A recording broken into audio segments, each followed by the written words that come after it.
Now recognize Mr. Min for 5 minutes. Thank you, Mr. Actually, 6 minutes.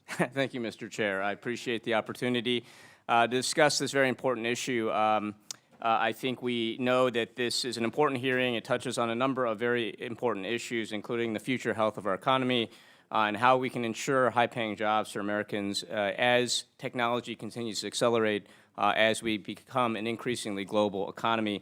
I just want to say at the outset, however, that this committee continues and this subcommittee continues to dodge real oversight.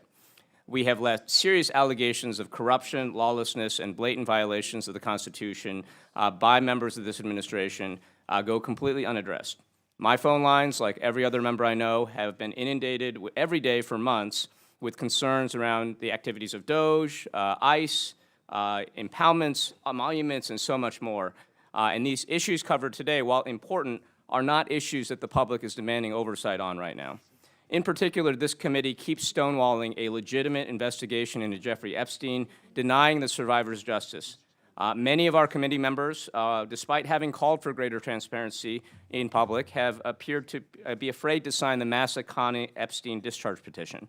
It needs one more vote to advance, and I would urge my colleagues on the Oversight Committee who have not signed on that petition to consider signing on to it. It is important.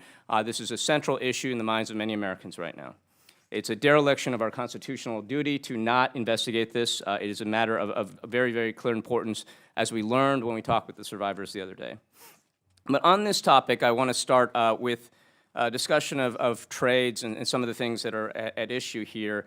I would say, first maybe I'll just ask a question here. Ms. Vanos and Dr. Hershey, do you believe every American needs to attend a 2- or 4-year college to succeed?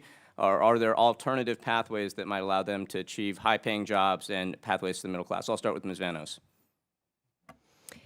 Answer to your question, no. I don't think every student needs to attend a 4-year or to get a 4-year degree or 2-year degree. I think that pursuing the trades is a great option for many, many students. And OCPS has about 20% of our students take part in our college and career technical education.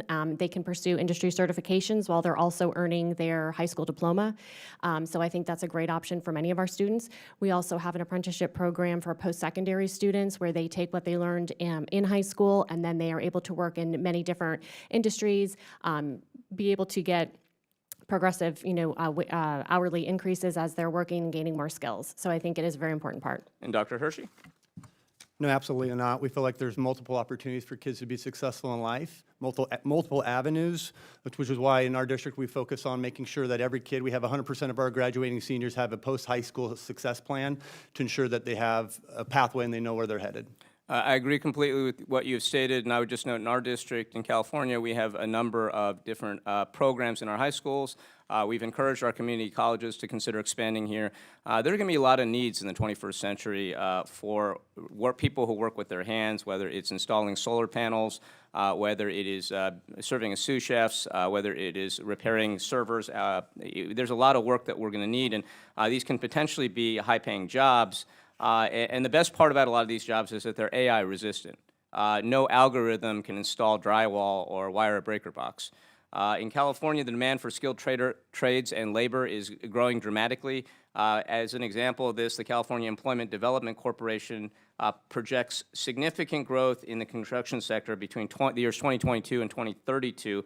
California is not alone in this regard, of course. Florida and Texas are seeing similar trends and projections. So, Mr. Dillender, I guess my question to you is, do you anticipate that the surge in demand for skilled trades and labor will continue as more baby boomers retire?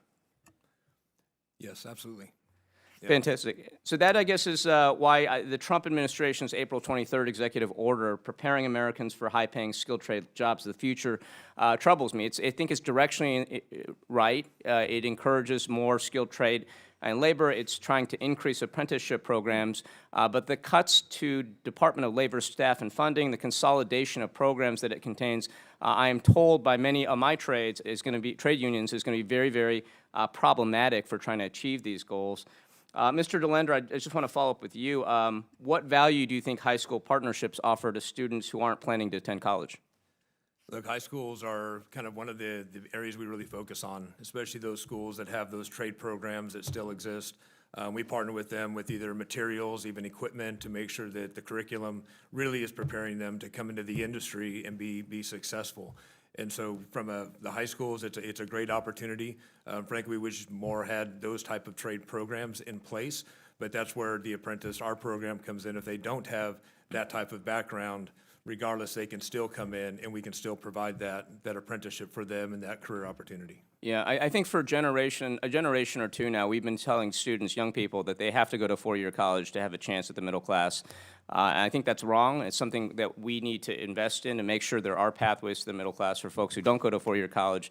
And I fully support these types of programs. I want to switch topics here to the school choice question. And so I want to turn to Ms. Vano and Dr. Hershey again. Do you believe that our public schools are adequately funded? Let's start with you, Dr. Hershey. I know that with our Career Center, we would not have been able to do it without the support of state and federal funding. To bring these kind of experiences is essential, and fortunately, we have a state that has invested in us, but there's no way we can provide these kind of quality experiences without having adequate funding. Ms. Vanos? Do you No, believe no, our public schools are not fully funded.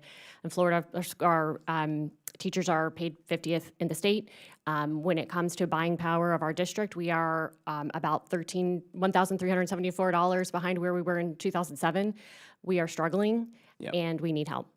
The Century Foundation agrees with you. They believe that the U.S. school system as an aggregate is underfunded by $150 billion a year.